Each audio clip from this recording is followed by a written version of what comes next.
Welcome to Pump It Up, the new show that tackles the big picture and puts what's needed on the map. My name is Satvinder Bara, and today we're going to be discussing the housing issue. I'm delighted to introduce James Heartfield. He'll be discussing with the volunteers today. The volunteers are Christian, Lara, Fraser, Anna, Marissa, Vivian, and Holly. Let's Build was written 10 years ago, and it's still relevant today, in fact more so. But before I put you over to James, I'd like to share my story. I live in Leytonstone. I was given an eviction notice a couple of days ago.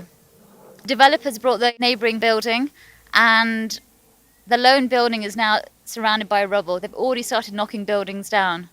Sadly, and this happens all the time, and I'm actually dreading looking for a new home. Our landlord is very kind. He gave us a home for a very low cost. There's me and my 13 friends who are going to have to be rehoused. Well, Satvinder, I feel terrible now. We knew this problem was coming. We've known it since 1997. Let me explain.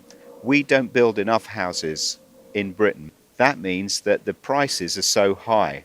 Once the prices go beyond a certain point, everything turns inside out. And you can see that because in London, which has not built houses for years, suddenly all these people that own different parcels of property have realized that the prices are so high now they should develop. But what's happening is that people are being put out of their houses, and the developments that should have been taking place 10, 20 years ago are being rushed through too little, too late. And that is, I think, is where your problem is. I don't think that's going to solve your immediate problem, which is to find somewhere to live. But my big picture is this. We need to build a lot more houses. We need to build 5 million extra homes. Otherwise, nobody will be able to afford to live anywhere because there are so few homes that the prices have gone through the roof, with an average house price in central London now approaching £500,000. I think that's just impossible. Is it a purely economic situation in that do we need to just start the building? There is an economic problem, but it's much more than that. I think it's a political problem, and there are a whole number of laws and rules and policies that have been put in place. Laws that forbid people from building in much of the area around London, the very place that we would need to expand into to make the extra homes that people need to live. It's called greenbelt legislation. I call it a green noose because it's just strangling us. You know, it's a policy that was supposed to make people's lives better, I suppose, but really it's just made people's lives much worse. That's not an economic motive at all. I think that's a destructive law that's created a disincentive to builders. It's interesting that the really big builders, they love the law. You know, people like Persimmon and Wimpey, they love the law because no small builder can get into the business because the barrier to entry is so high. No economist would say it's a good idea that people should sell homes at £425,000 a piece, meaning to say nobody can buy them. That's not economics, that's craziness. So, James, what do you think are the main oppositions to, for instance, building on the greenbelt? Why are politicians unwilling to, for instance, scrap these laws and regulations that hamper building? Surely they too would like to see more houses and see more people living better lives. We also have to realise that there is a lot of opposition when it comes to development and giving the rights back to people to start building. People have this assumption that we will damage our countryside, we will just destroy our cities. You rightly pointed out an example of the plot lands between the First and the Second World War, there were much less restrictions in place at the time, but all these people built thousands of homes. You're saying that it's not really an economic problem, it's a political problem. Do you have any thoughts on what the new Mayor of London has to do now? There really is this big problem in the first place, which Fraser's talking about, is that it's kind of the time we're in. This isn't a very optimistic time. It's not like the 1960s when the most homes ever were built.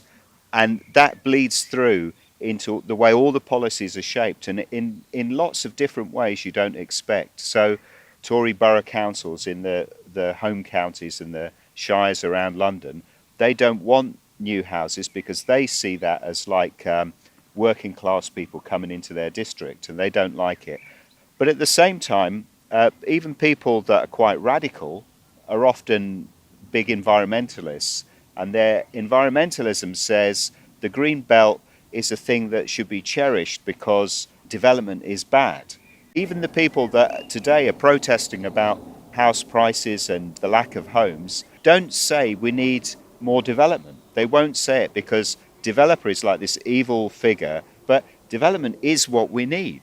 You raised the example of plot lands, and plot lands, there really were no laws. There were just the laws that we have everywhere, and in fact even they didn't apply because there were no policemen around. It was a very spontaneous development, and once upon a time radicals said that was a great thing, that they did this, that ordinary people bought up surplus farmland in between the wars to places where they'd been hot picking and said, well, why don't I make my home here?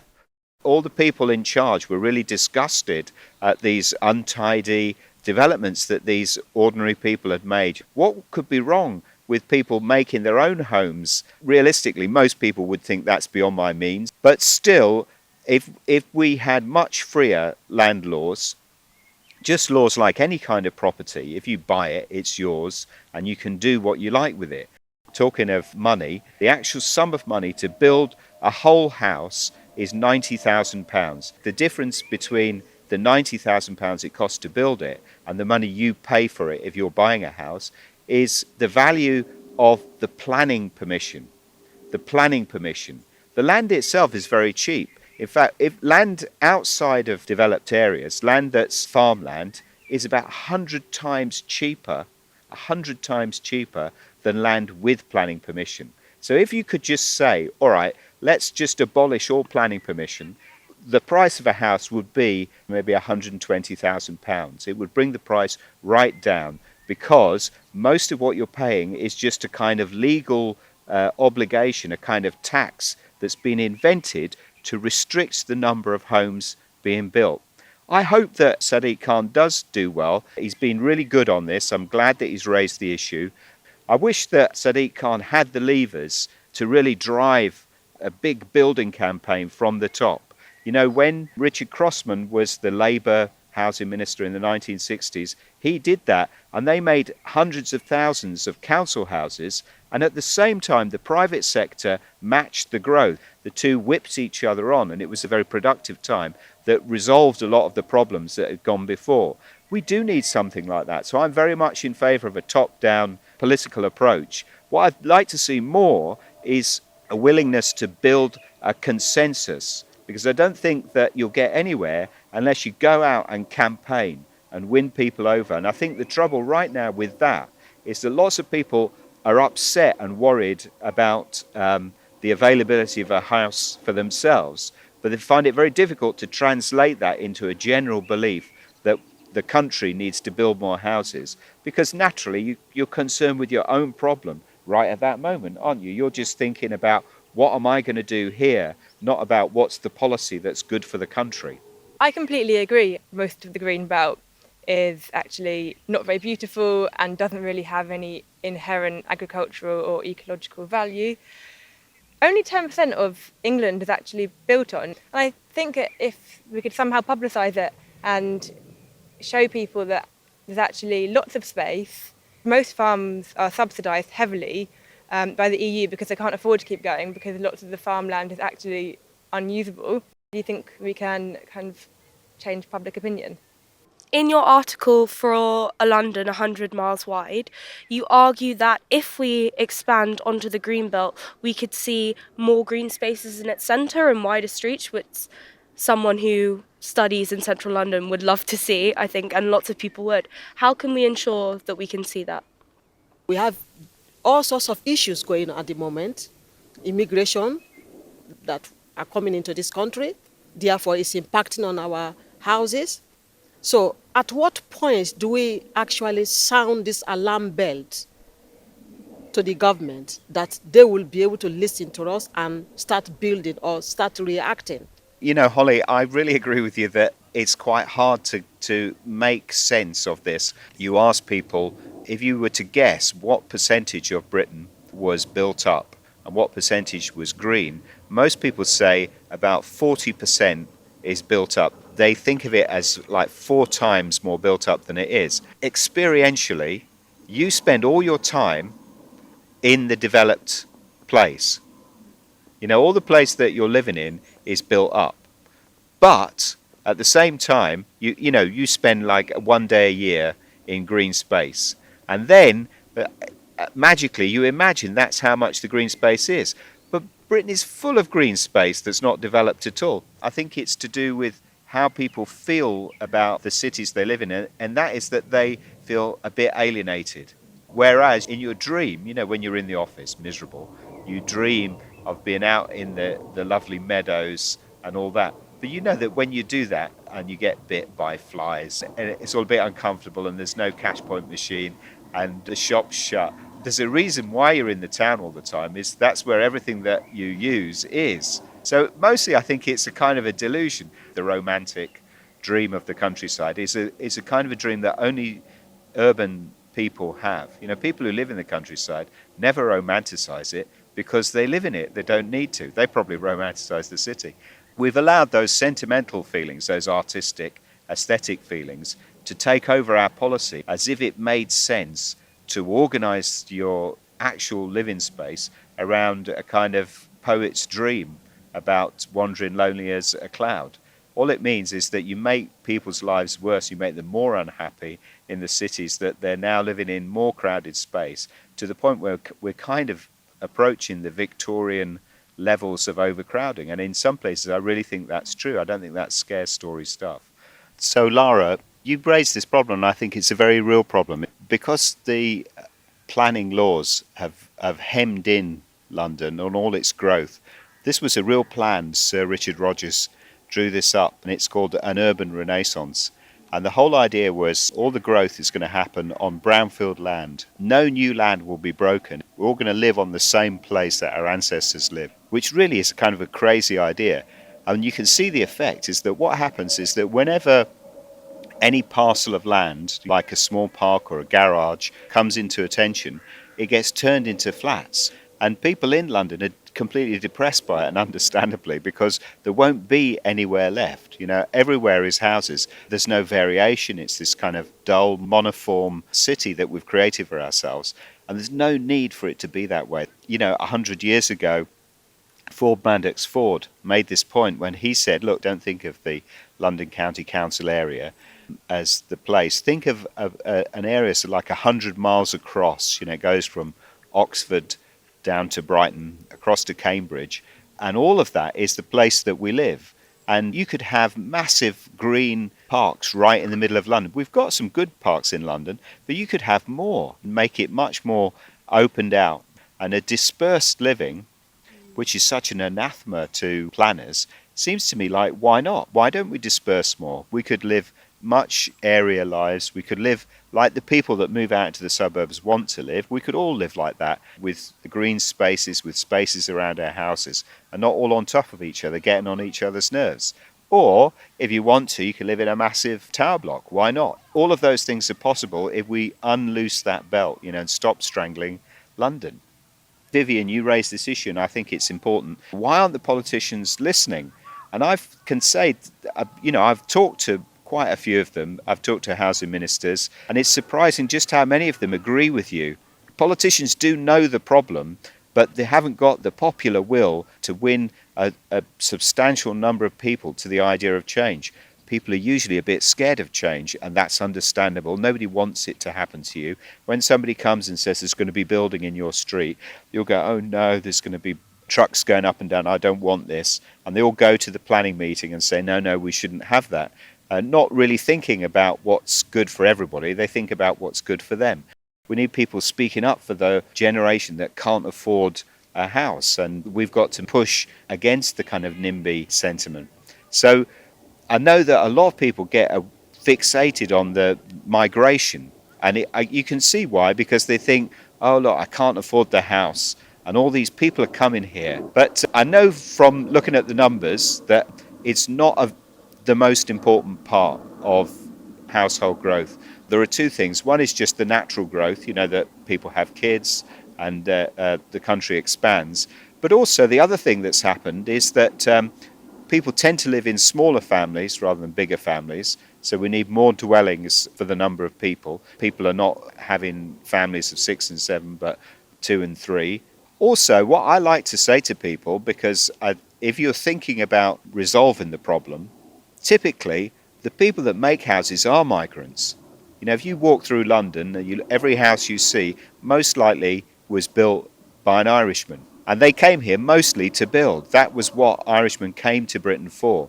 They're all migrants. All the bricks laid. There's very few Englishmen ever laid a brick. Irishmen did it, Sikhs did it, and most recently Poles do it. So when people say migrants the problem, that's all the wrong way around. Migrants are the solution. Part of the argument for building on the greenbelt is that it has no ecological value and it doesn't actually protect biodiversity and it's not a site of natural beauty. But what about these sites of special scientific interests or actual conservation sites? Should we build on those? Do we have to, in terms of accommodating for the housing that we really need? In many ways, I'm glad the consensus is developing that we should be building on the greenbelt, but isn't the greenbelt the bare minimum? There's been a recent report from Shelter that said you're going to need a £106,000 salary by 2020 to be able to afford a property in Greater London. Are we going to be needing to move to Sheffield, for example, so we can buy our own homes? What a shame London would be if it was full of bankers. I don't wake up in the morning thinking I'd love to demolish some green belt. Green belt's a weird thing because it's a thing that people have in their mind. They think of like John Constable painting. You know, lots of it's kind of scrubland. I mean, I often say, you know, let's just build on the green belt. I don't mean we don't need to build on the whole green belt. Think of it this way. If we take, say it's 10% is built and 90% is not, if you increase the size of all of the built up area in Britain by 10%, that would only represent 1% of the land of Britain.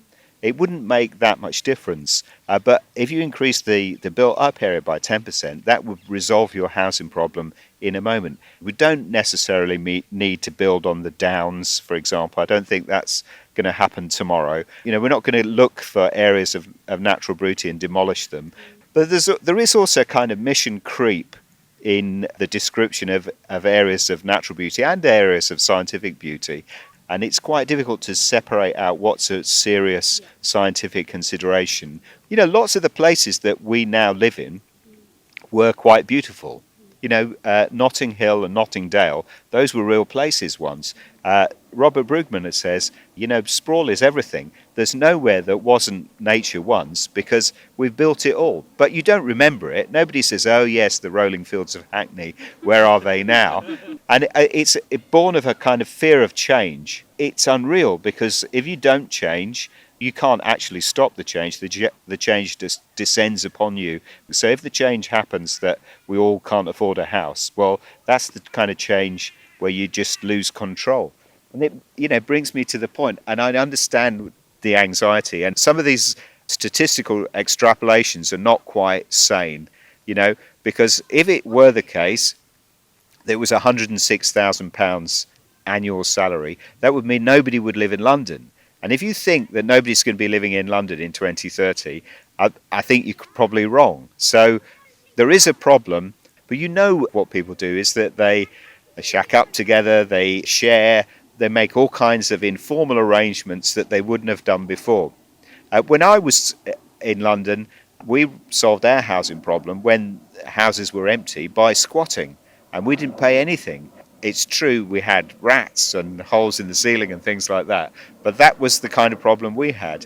Even if the prices fell, let me say, and that, you know, say for example there was a big financial crash, it's conceivable that all the houses will lose value, and then all the people with all the money invested are going to be in real trouble, and maybe they've got it coming.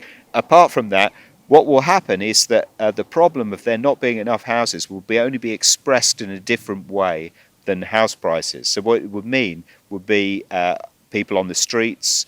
You'd have to have some kind of social allocation of housing, queuing like we had in the past. What we want to see, I think, is so many houses built that we've got too many. It would be great, really, if the prices just fell through the floor, I think. And I know a lot of people would be disturbed by that, but that would be better for people now who want somewhere to live. James, I was wondering if there is a class element to this discussion as well. So when I was reading about the neighbourhoods that were built in Dulwich in the 19th century, I know there was a lot of resistance from the wealthy, but those generations were able to overcome that. How come we're not able to do it today? In Kensington, Chelsea and Westminster, there is a war happening with billionaires building basements and putting extensions on top of their mansions. Now, the council don't like this, obviously, because it causes a lot of problems. There's no infrastructure happening, so the areas just get busier as more flats get built beneath and above, and the council is not changing any of the roads. Are you just saying that we should all just be doing what we like? Why is there this obsession with rising house prices? Recently, the Chancellor said that we should vote to stay in the European Union because leaving would threaten a decrease in house prices. Why is there this kind of obsession with home ownership, house prices, and why is there so much speculation on the market when really what we need is more homes? I think it makes sense to people who look at the problem and they think that, you know, some billionaires coming from China or Russia or some Arab investors coming and taking the place and buying up the things so that you can't afford them. It's a bit of a scare story. All these foreigners are somehow bidding up the prices, and the problem seems to be coming from abroad instead of what it really is a problem here. There's a reason why they're investing in the London property market, and that's because this is a property market that only goes in one direction. It's because of the house prices that you have speculators. It's not the speculators that create the high house prices. They are a symptom of the cause. I think the whole question about social struggles and class struggles in housing is very important, but it's quite difficult to see through. We don't these days have a party of Labour and a party of capital. They both seem to be parties of business as far as I can see. And it is true that when we did have a lot of house building, that was as a response to an expressed social need, mostly through the Labour Party and the trade unions, and at a time when working people had more influence, the powers that be had to respond. Whereas now, unfortunately, working people aren't that well organised and tend to not think of themselves as a big class struggling against the bosses, though lots of people individually feel that way. You know, and you'll see people are always talking about, you know, big businesses rip me off, the housing market is destroying me, because it's true. The way the system is organised is rigged in favour of very wealthy people, and it does work against people who don't have resources. But unfortunately, that only comes out like a complaint, because it's a way that people understand the problem they're in, but it's not yet a platform through which they're trying to create solutions. And I think if we had more of a sense of making the housing market and the development industry respond to people's needs by pushing those points in a modern way that made sense to people, we would have real consequences. I mean, it's just funny, you know, when you see all these millionaires living in their basements. Are they a problem? I think they're a problem if you live next door. The real problem, I think, is that you can't build easily new houses on greenfield land. But to release some of that pressure, about 5 years ago, the government said, but you can put an extension on without planning permission. You can bung an extension on your house, and you'll see them houses now that look like they've been drawn by Dr. Seuss. You know, they've got these extensions on extensions. Everybody's straining against the impossibility of the situation, and these are tragic responses in many cases. In the same way, you'll find people at the bottom of the market, you'll find them living in cars. The other day, Romanian workers were discovered, they were living in an abandoned toilet. These are terrible, disastrous solutions to a problem which only exists because we're not building enough houses in the first place. And I know that that's no help to anybody because it's not resolving the question right now. And instead, people come up with individual solutions like sharing. We're all shuffling fewer and fewer rooms amongst more and more people. If you travel around London, you tend to find a lot of derelict houses lying wasted.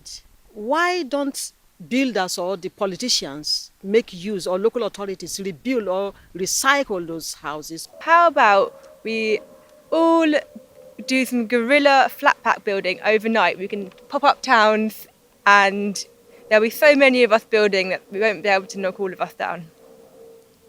You know, Christian said this thing, why don't the politicians just do it? But what we don't see, which doesn't exist in the way that it used to, is that governments don't do that much. What usually happens is that they task housing associations and developers with the building. The governments of the last 20 years have really been quite comfortable talking to older people that have got property who tend to vote more, and they don't listen to younger people. They tend not to vote, and they're not really a constituency that's putting any pressure upon them.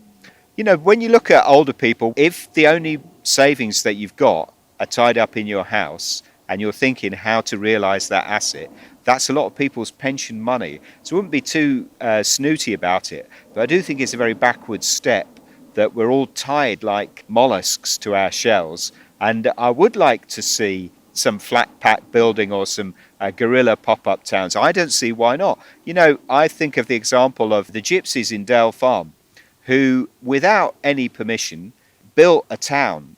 I've been there. It's a pretty ramshackle town. I've been there when it was standing. But the local authority had it knocked down. You know, they evicted them and they knocked it down. And I'm thinking that is insane. If you think about, this is the problem we've got, and these are people who took matters into their own hands and tried to resolve it. I do think we should have a more relaxed idea about putting things up and knocking them down. You know, houses in America are built on a basic flat pack model. You could get your costs right down, so it wouldn't even be £90,000, it could be £30,000. And if we weren't so invested in them, actually, literally, with the cash, it wouldn't be such a bad idea, you know, if your house was looking a bit ramshackle, knock it down. Or just sell the space or something like that. But we can't do that because we're all tied into this crazy, small-minded way of hanging on to things. And even the people that are raising the question of housing now, you know, the housing activists who have been protesting about the government's bill, which I think is right, I'm glad they're doing it.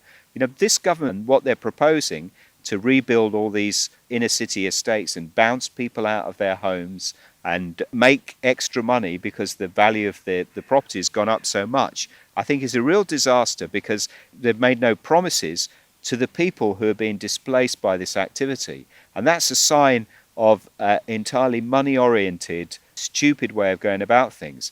I do think it would be great if Sadiq Khan or other people would do this and actually redevelop those estates and look after the people that are living in them. And I really kind of despair that even the most radical campaigns are responding to the symptom. That's to say, the rents being too high, the evictions, they're responding to the symptom. But these same people are quite resistant to the idea of building. And the trouble with the campaign against the government's bill is that they can only say no. They only know how to oppose, but they don't know how to propose. It's too negative. Nobody's saying what needs to be done. I don't know if it all has to happen in inner London. You know, you could build beyond, but we do need to build the houses that we need to live in. We need to build them so that people can afford to rent them. We need to build them so people can afford to live in them, and stop making this into a curse for people and make it what it could be, which is a great opportunity for lots of people to work, for lots of people to have better homes, and to make the country into a much more livable place. I'm afraid that's all we've got time for. And before we go and wrap up, I'd like to say thank you to our guest, James. Thank you. I'd like to thank all our volunteers. And if you'd like to pump it up and help us demand more from the government, then please get in contact with us. The email address will appear at the end of the credits. Thank you and see you next time.